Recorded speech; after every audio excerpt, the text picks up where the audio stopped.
tidaklah tentram hidup di bawah kolong langit ini tanpa Tuhan, tanpa anggurnya, bagai sekuntum kembang layu lunglai disapu angin derita.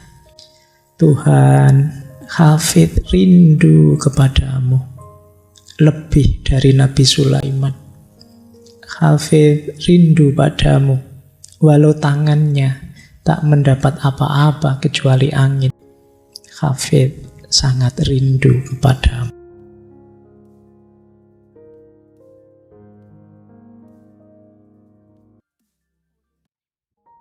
Baik, bismillah, kita mulai ya belajar mencintai Allah. Masa kita hidup cuma sekali. Ada Sang Maha Kasih, Sang Maha Cinta. Kita tidak nyampe ke level itu eman-eman. Kita akan capek kalau hidup harus kenceng terus, ngamuk-ngamuk terus, stres tiap hari, urip sepisan. Yuk kita hidupkan dengan cinta. Malam hari ini belajar dari Syekh Hafidh. Bismillah ya, kita mulai. Nah, itu saya buka dengan beberapa quotes. Ini sebenarnya ya puisi, saya potong kalimat yang menarik saja. Kata beliau, kita itu sebagai manusia memerlukan cinta. Karena cinta itu adalah tanda bahwa jiwa kita hidup.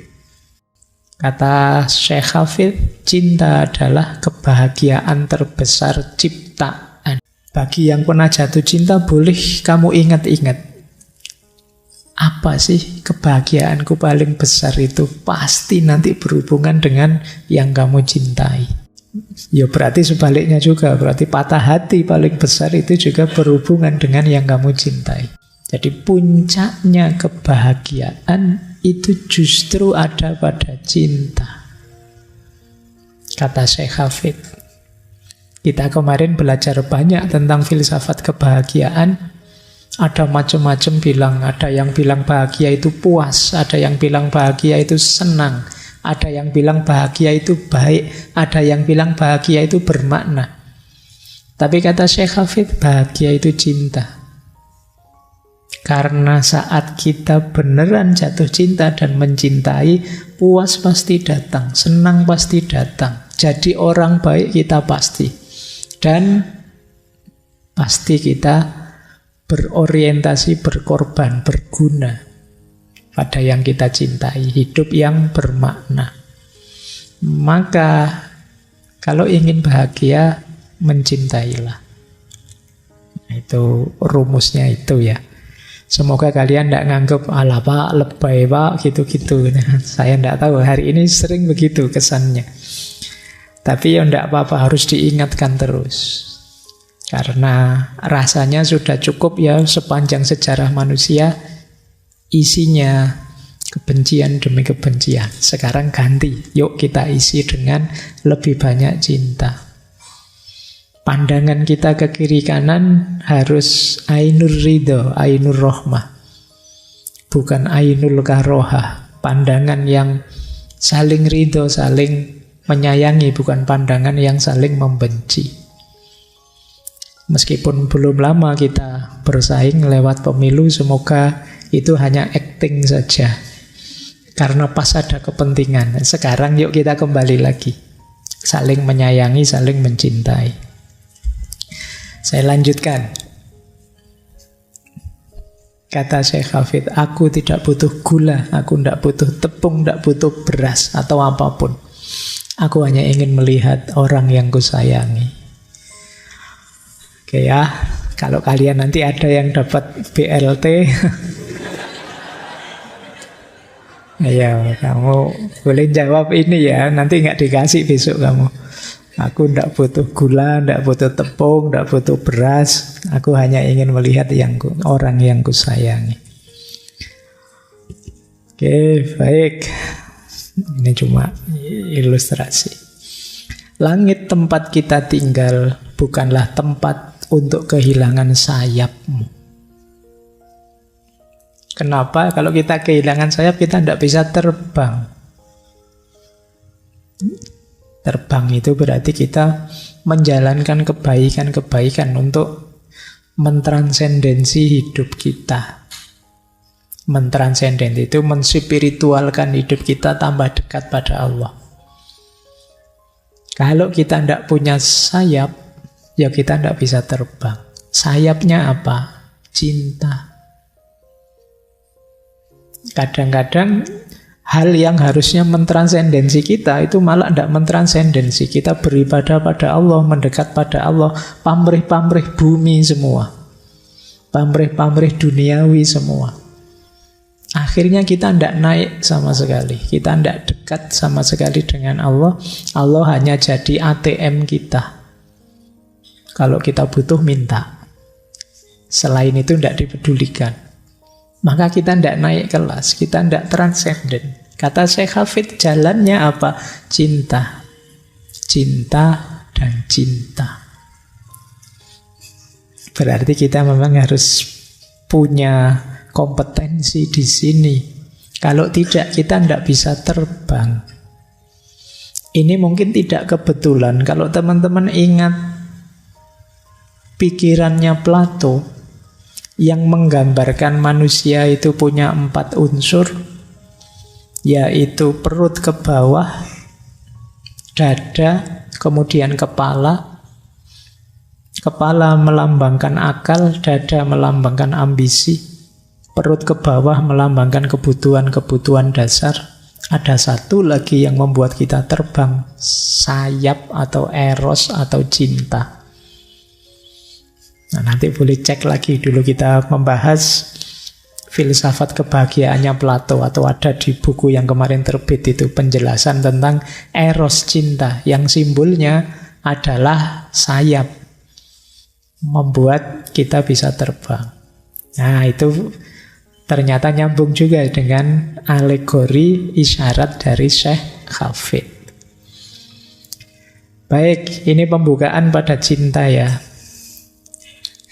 Kalau masuk ke syair-syairnya Syekh Hafid, ada banyak sekali syair-syair beliau, tema-temanya itu. Malam hari ini kita hanya membahas tentang cintanya saja, tapi sebenarnya ada banyak. Selain cinta, ada spiritualitas, tentu saja. Banyak juga syair-syair beliau yang isinya kritik terhadap kemunafikan. Manusia yang tenggelam oleh buruknya dunia. Kemudian ada tentang nasib dan takdir. Bagaimana manusia itu sering memberontak terhadap sunatullah hidupnya. Melupakan hakikat dirinya. Dan yang terakhir, yang menarik, di banyak syair beliau menyarankan kita merayakan hidup ini. Kita itu dianugerahi Allah kesempatan untuk hidup di muka bumi ini. Dengan segala fasilitas dan kenikmatan, itu sudah luar biasa, sudah patut kita rayakan. Bagaimana cara merayakan hidup? Dengan cinta. Dengan saling mencintai. Biar hidup yang indah ini tambah indah. Kalau istilahnya orang Jawa, memayu hayuning bawono. Memperindah keindahan alam semesta. Jadi, ayo kita rayakan hidup ini. Kita tidak lama kok di muka bumi ini. 40 tahun kita mungkin baru ngerti macam-macam dalam hidup ini. Sebelumnya mungkin setengah-setengah. Itu pun terus kita ketemu banyak masalah. Kita melalui krisis demi krisis, sehingga tidak pernah bersyukur pada akhirnya. Waktu kecil misalnya, sejak kita SMP, SMA, kita mengalami krisis ABG. Anak baru bisa gede, baru bisa mikir. Ingin eksis, ingin bebas, tidak mau dikekang, pokoknya itu. Tapi di sekelilingnya penuh kekangan, jadi dia gelisah, dia stres. Nanti zaman mahasiswa stres lagi. Nanti kerja apa ya saya, jodohku di mana ya, masa depanku cerah enggak ya, kamu stres zaman mahasiswa. Nanti selesai dapat kerja, kamu mulai dewasa, menikah, stres lagi. Stresnya biasanya kalau sudah mulai mapan itu Seandainya, seandainya kemarin saya begitu, mbok kemarin saya begitu, itu kamu menyesal. Nanti kamu tua, stres lagi. Begitu kamu uzur, sudah tua, kamu merasa tidak berguna. Ya memang saya sudah tua, tidak bisa apa-apa, kamu stres. Temanmu satu-satu meninggal, kamu stres. Ini mesti saya sebentar lagi. Terus kamu punya sakit macam-macam.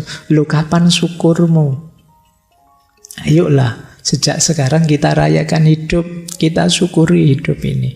Dan itu nanti banyak kita temukan di syair-syairnya Syekh Hafid ini.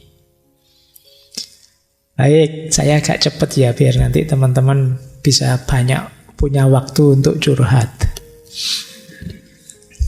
Mumpung temanya cinta. Nah, syair-syairnya Syekh Hafid kalau tentang cinta, cirinya itu ya, nanti kalau ada yang ingin meneliti, ini kan sebagian besar mahasiswa. Pandangan beliau tentang cinta yang pertama jenisnya sufistik, itu pasti ya. Fokusnya sebenarnya puncaknya ada pada cinta ilahiyah. Cinta pada Allah. Meskipun kadang seolah-olah itu puisi untuk pacar kita, untuk orang yang kita sayangi di dunia, tapi sebenarnya itu alegori, simbol saja untuk cinta ilahiyah.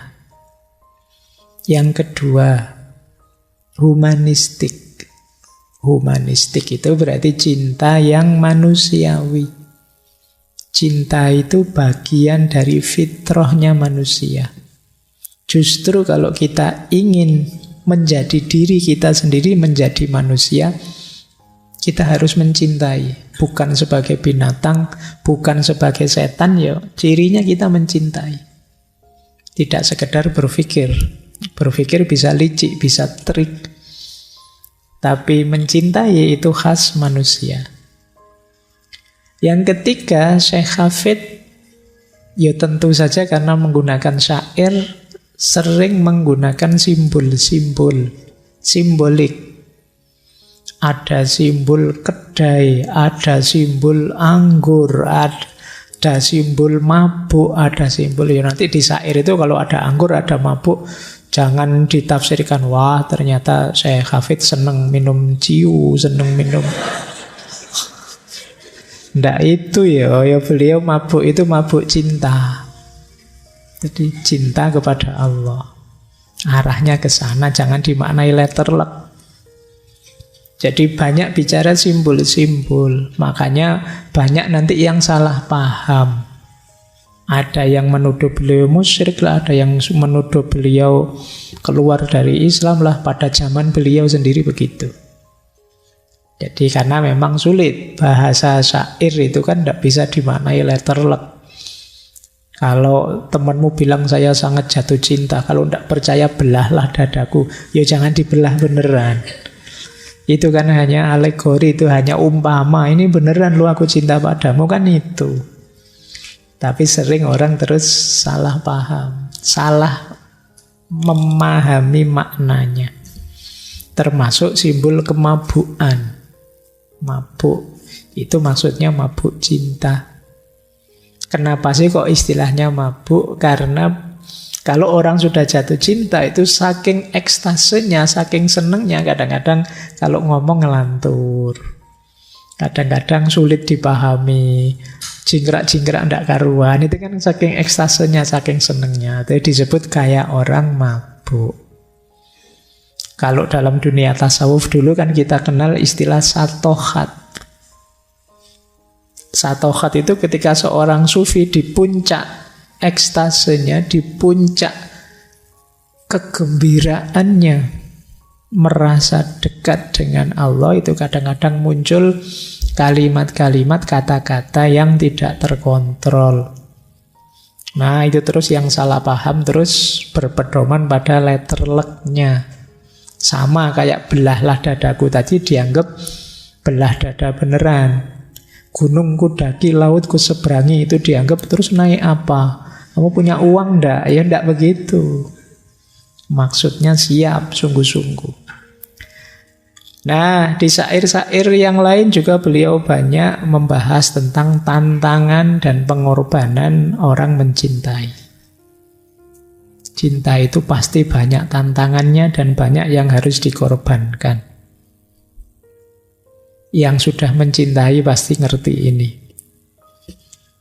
Jadi kalau kemarin 2 minggu yang lalu kita membahas tokoh-tokoh sebelumnya itu kan banyak betapa memang cinta itu mengorbankan, tapi pengorbanan yang kita sukai, kita senangi. Sama sekali tidak merasa berat. Karena ada ketulusan. Dan yang terakhir, efeknya cinta pada jiwa. Kalau di Khalil Gibran disebut penyucian. Cinta itu menyucikan kita, membersihkan kita, mentransformasi kita, mengubah kita. Sering saya jelaskan perubahan paling kelihatan dari orang yang mencintai itu dia tidak egois lagi. Bisa mengalahkan dirinya demi yang dicintai. Nah, ini banyak nanti diungkapkan oleh Syekh Hafid, khususnya dalam konteks cinta pada Tuhan. Baik, kita mulai ya, masuk. Saya buka dengan salah satu puisinya, ini saya potong. Kata beliau begini, wahai engkau yang mencoba mempelajari keajaiban cinta melalui salinan buku logika, aku sangat khawatir engkau tidak akan pernah benar-benar mengerti maksudnya. Jadi cinta, kok ingin tahu cinta itu kayak gimana dengan cara membaca buku, termasuk dengan ikut kajian-kajian seperti ini, itu sebenarnya kurang efektif.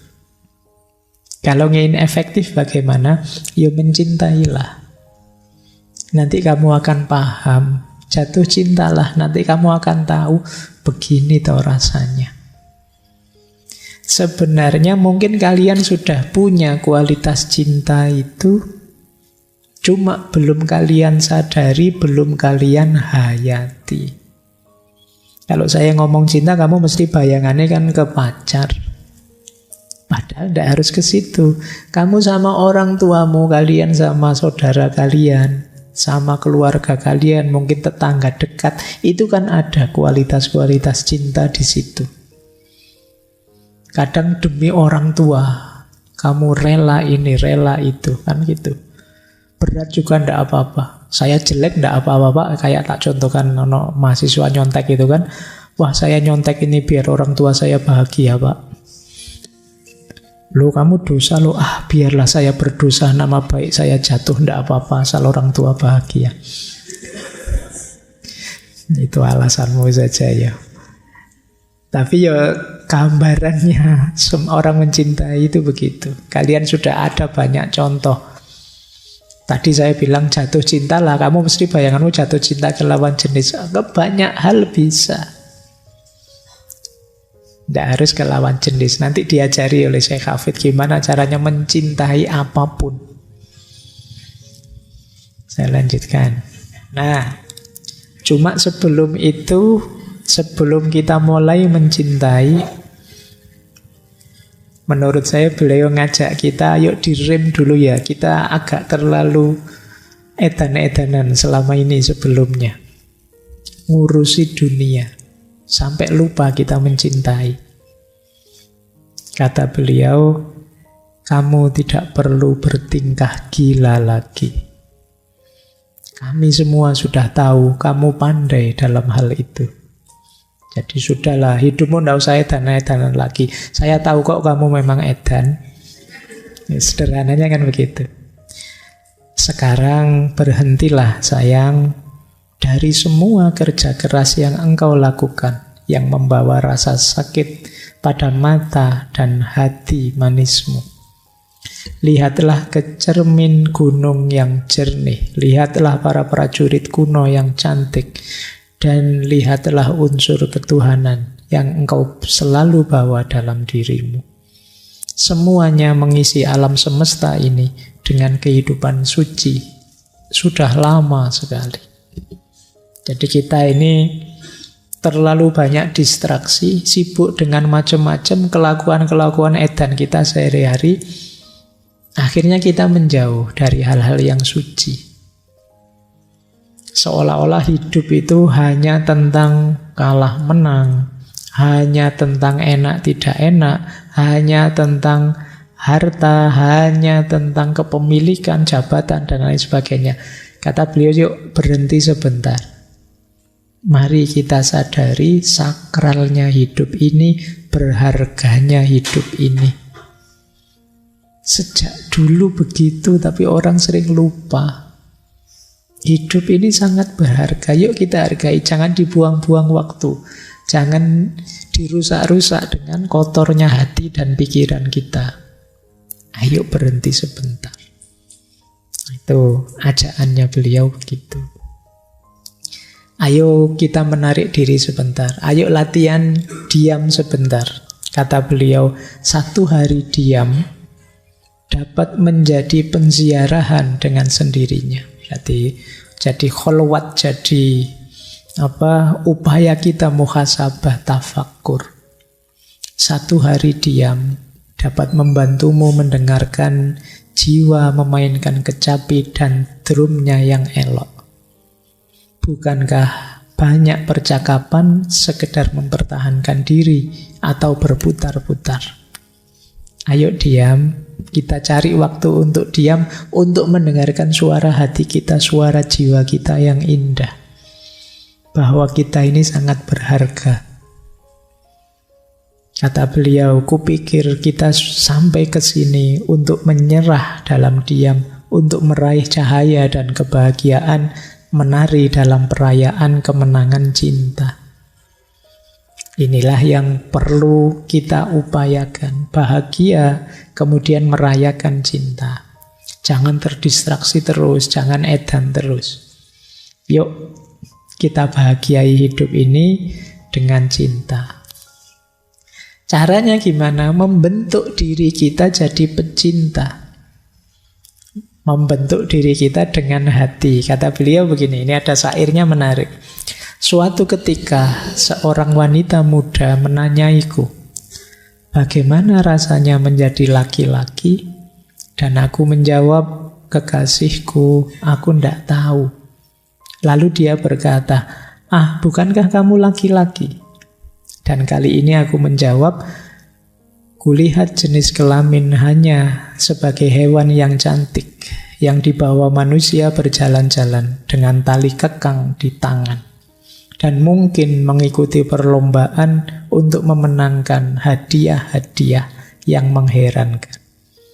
Ini syair 1 bait ini maksudnya, jenis kelamin tidak penting. Laki-laki dan perempuan itu tidak penting dibahas. Bagaimana laki-laki, bagaimana perempuan.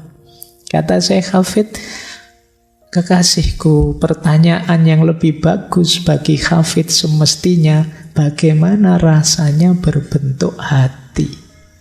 Bagaimana rasanya berbentuk hati itu, gimana rasanya menjadi seorang pecinta.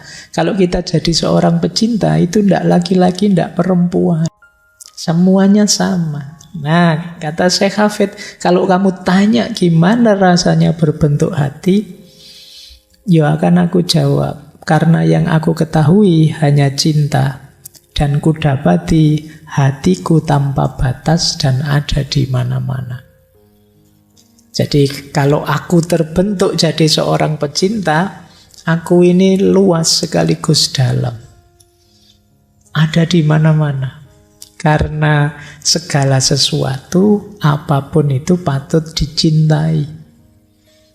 Ini mirip konsep-konsep sebelumnya, baik di Osho maupun di Anthony de Mello.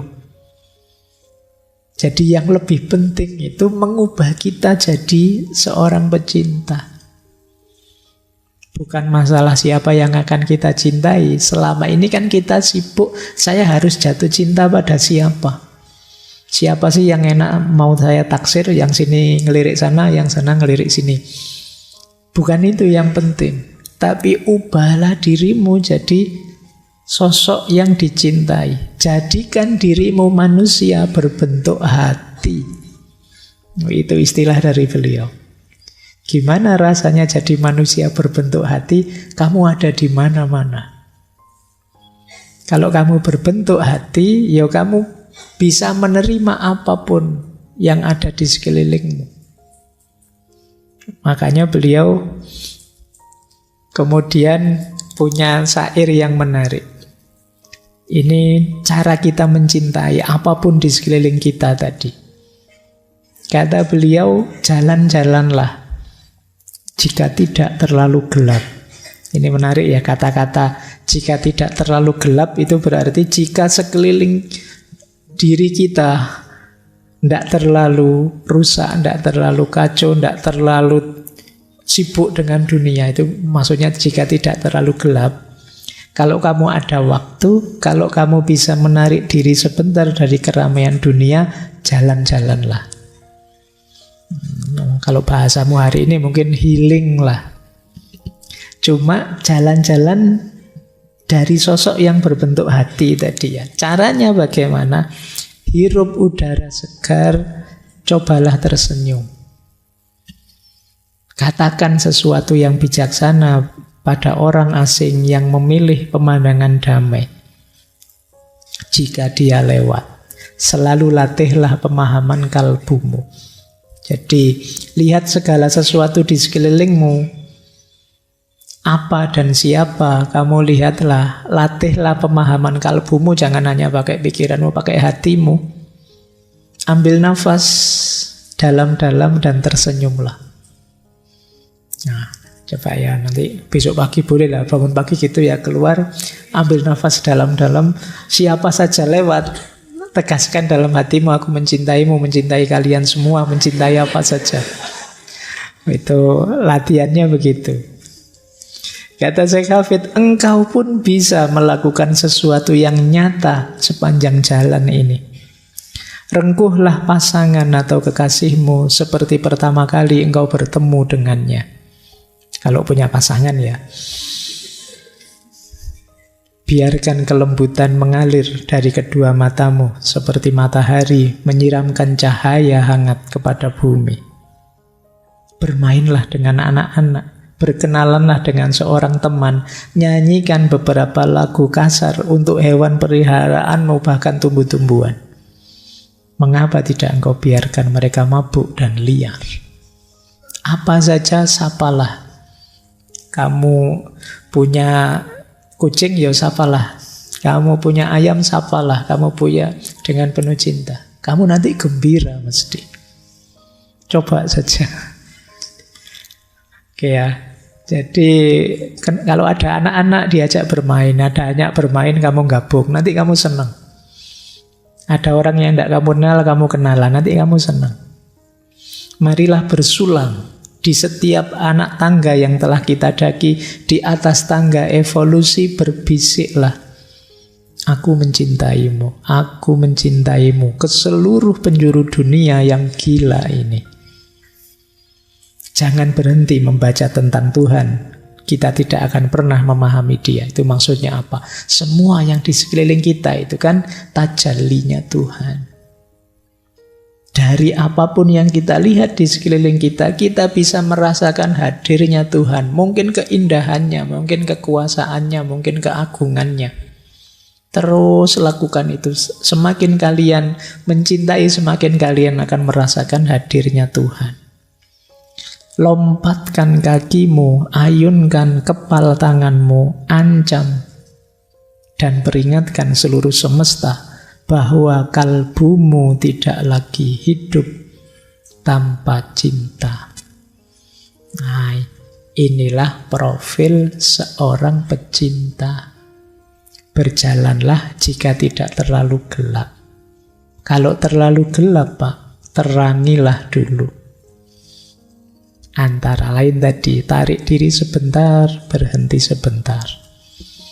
Inilah caranya jadi jiwa yang mencintai.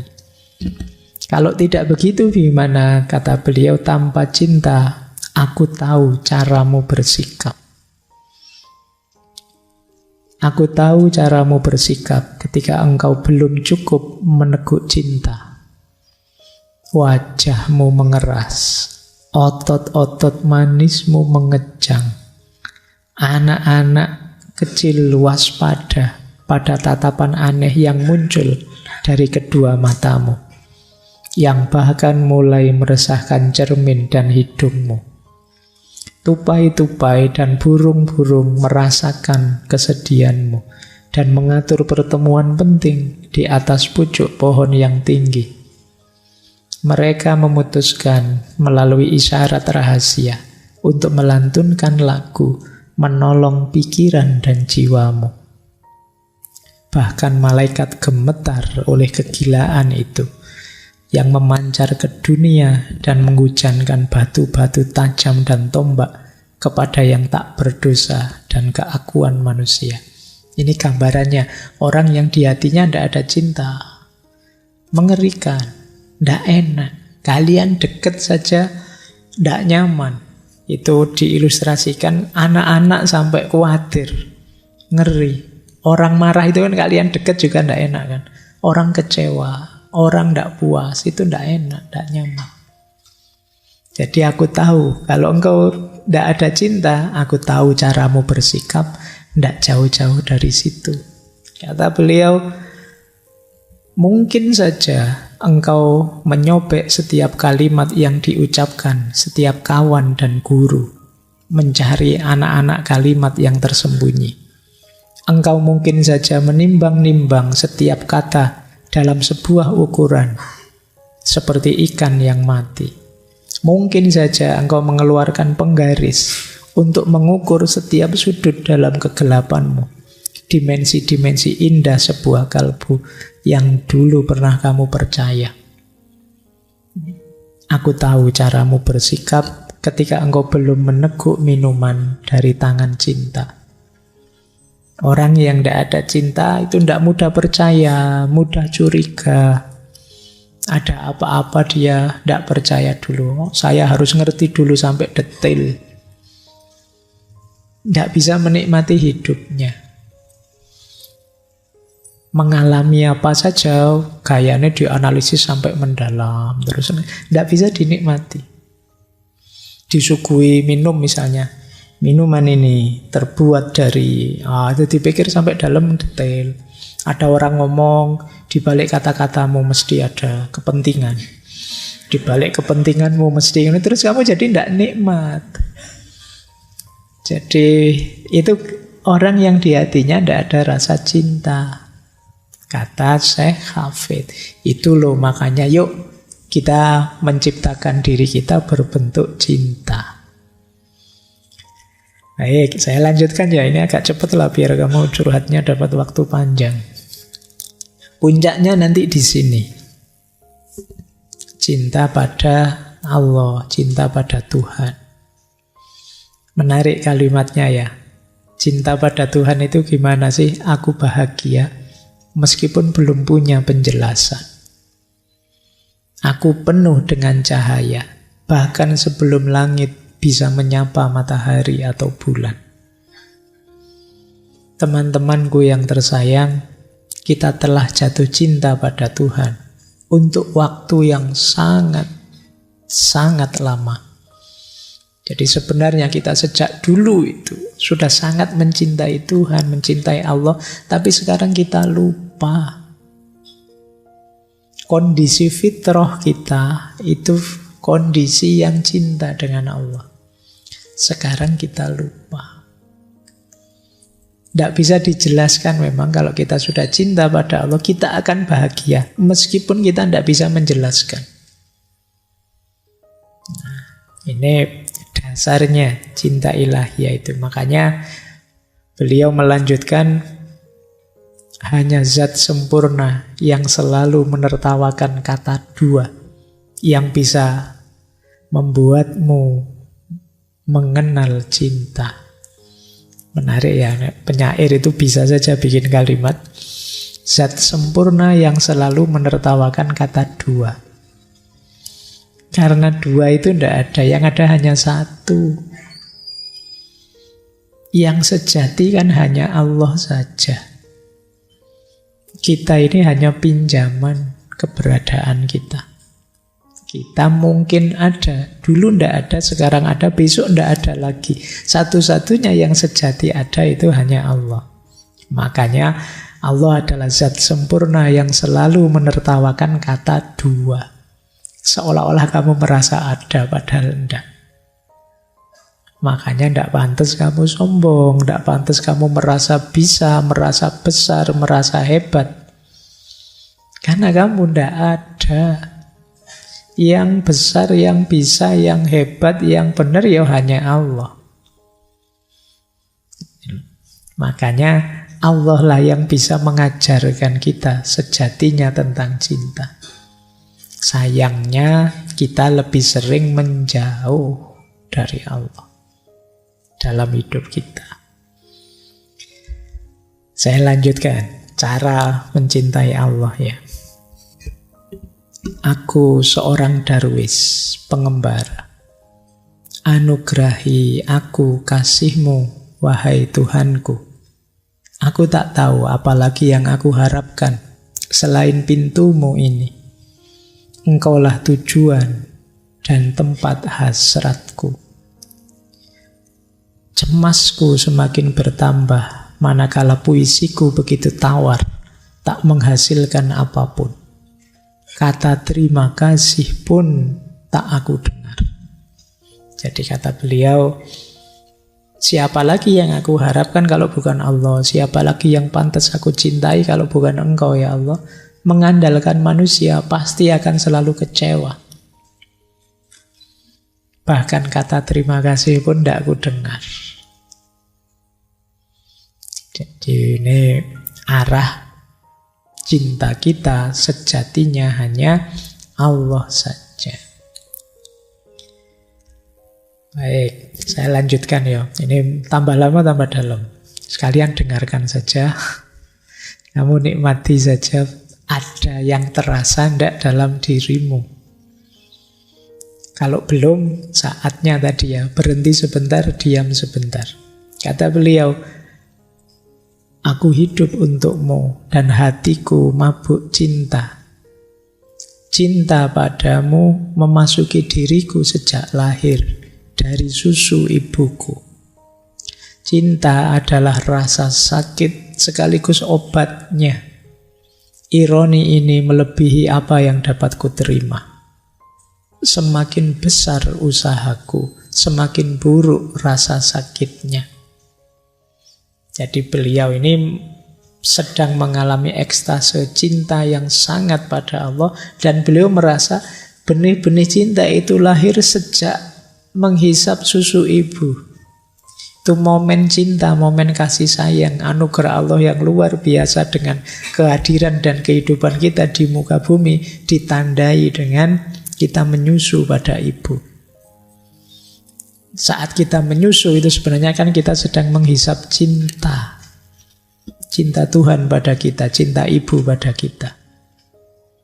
Cinta itu kadang memang sakit, tapi obatnya juga cinta. Semakin kita berupaya, kadang-kadang semakin sakit dalam cinta itu. Tapi semakin kita lega, semakin kita puas. Jadi sakit dan obatnya jadi satu. Di sini, di Siros, kata beliau, setiap malam tangisan cintaku yang sakit adalah yang pertama yang akan kamu dengar. Jika engkau tuangkan air mataku ke sungai, semua lahan pertanian di Irak akan tersapu oleh banjir. Tadi malam aku bersumpah, aku melihat wajah sang kekasih. Saat angin bertiup, awan terangkat dan disinari bulan. Wahai Hafid, hati-hatilah.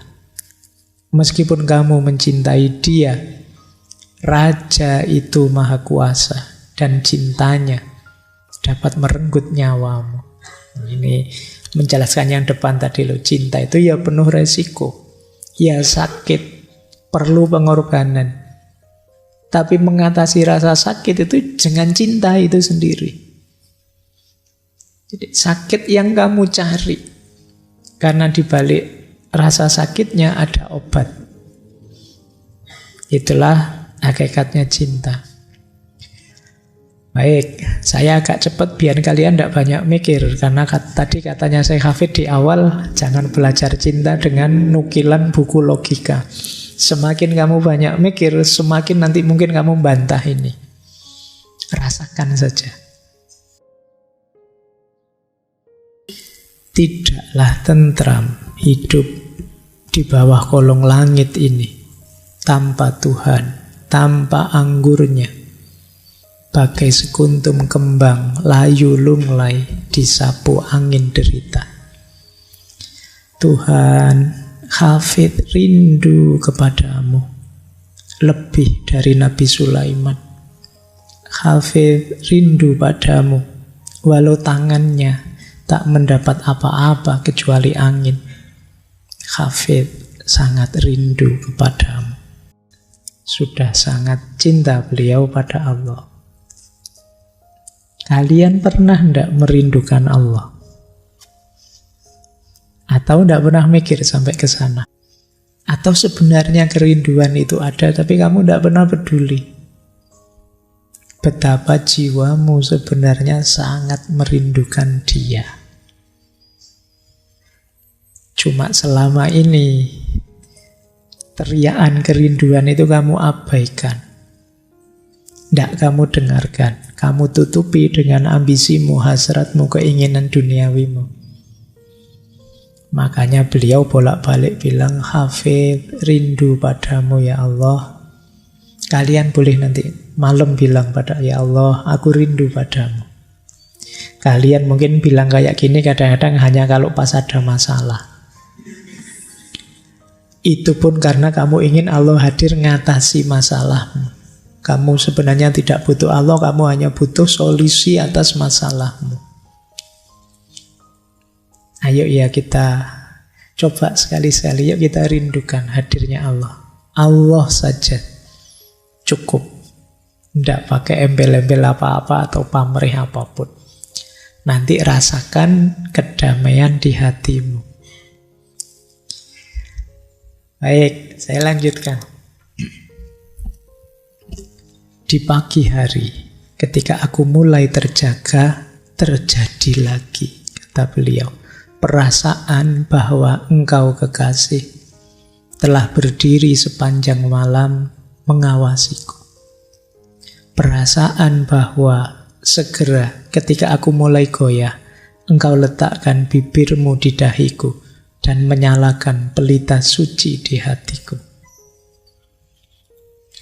Ini jalan cinta, jalan kerinduan pada Tuhan. Kata Hafidh begini, aku selalu merasa kalau aku sedang tidur, beristirahat, memulihkan tenaga, justru kekasihku Allah kan tidak tidur, yang menjagaku, mengawasiku, sampai kemudian aku bangun lagi.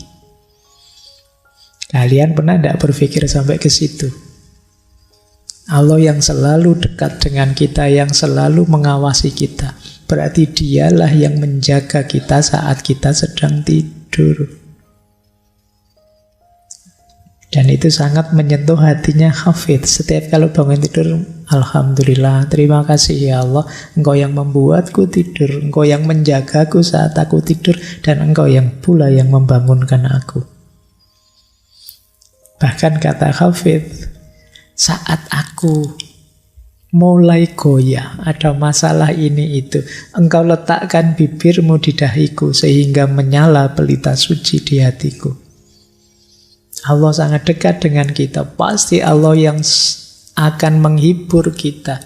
Allah yang akan jadi solusi atas problem-problem kita. Cuma kita sering tidak peduli pada Dia. Kita merasa hebat bisa menyelesaikan masalah, kita lupa yang membuka jalan, menyadarkan kita akan solusi-solusi itu siapa lagi kalau bukan Allah. Allah lah, kalau bahasa syairnya, yang mencium dahi kita sehingga hati kita menyala hidup lagi setelah semula buram hampir mati. Nah, itu manifestasi cinta. Kesadaran bahwa Allah sangat mencintai kita, pasti Dia selalu mengawasi dan dekat dengan kita. Baik, kita lanjutkan ya. Ini kalimatnya menarik. Satu, penyesalanku wahai kekasih, yang aku bertekad tak ingin memilikinya saat aku terbaring di tempat tidur kematianku, yaitu aku belum cukup menciummu. Ini jangan dipakai untuk pacarmu ya. Ini maksudnya cinta pada Allah. Aku khawatir nanti kalau aku sudah meninggal, tapi aku belum cukup mencintaimu, aku belum cukup bersyukur, aku belum cukup membuatmu rela ridho, padahal engkau sudah memberikan segalanya padaku. Baik. Jadi ini juga cara untuk membangkitkan kecintaan kita pada Allah.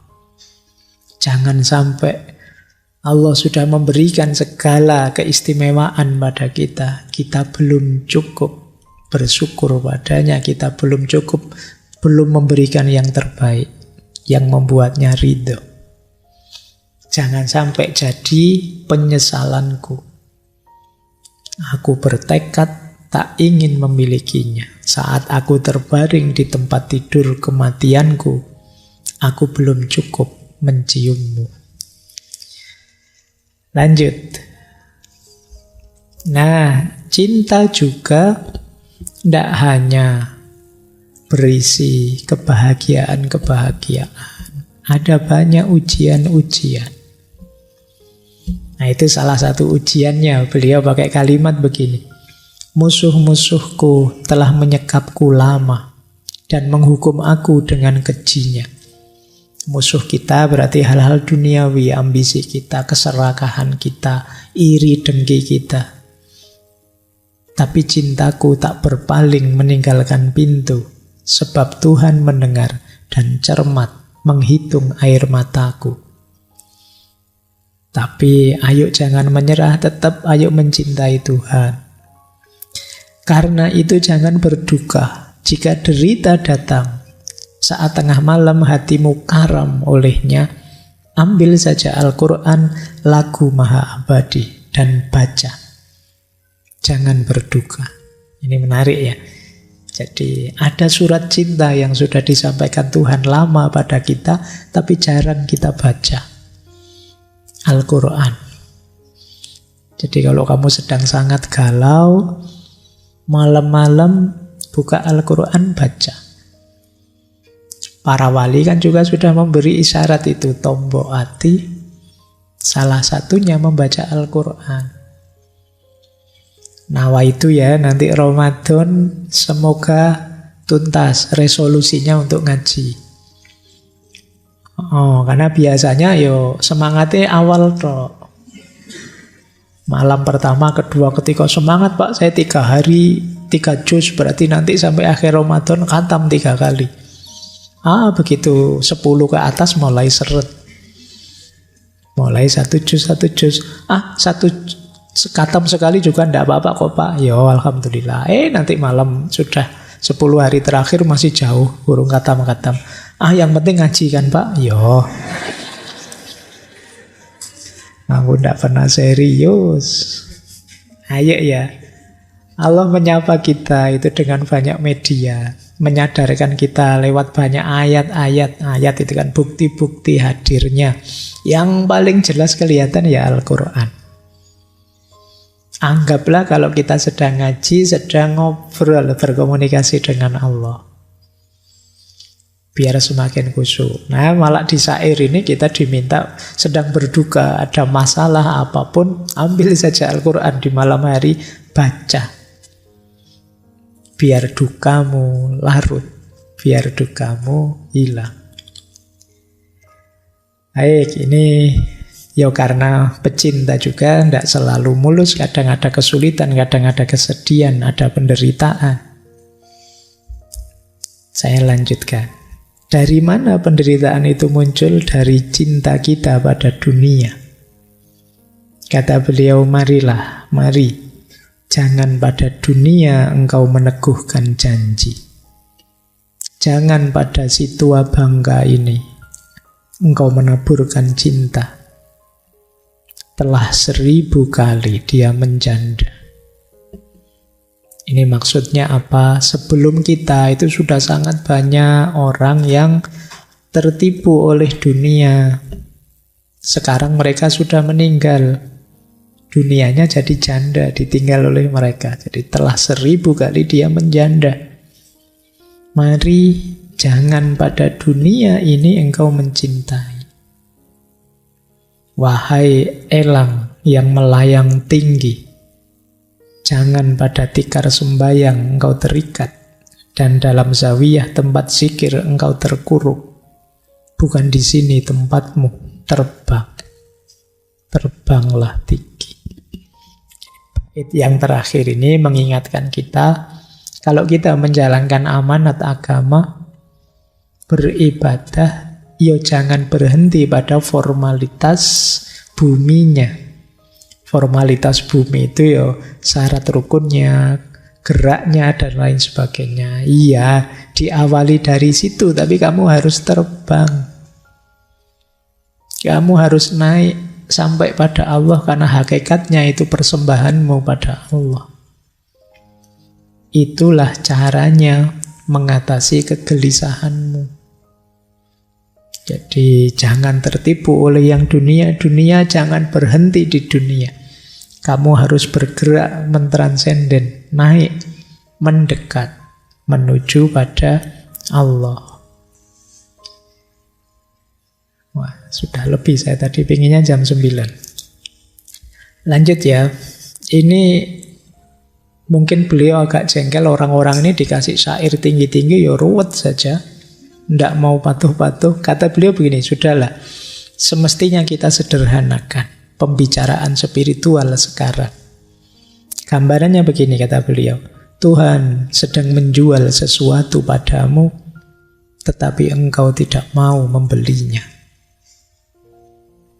Allah menawarkan ini, menawarkan itu, mengajakmu ini, mengajakmu itu.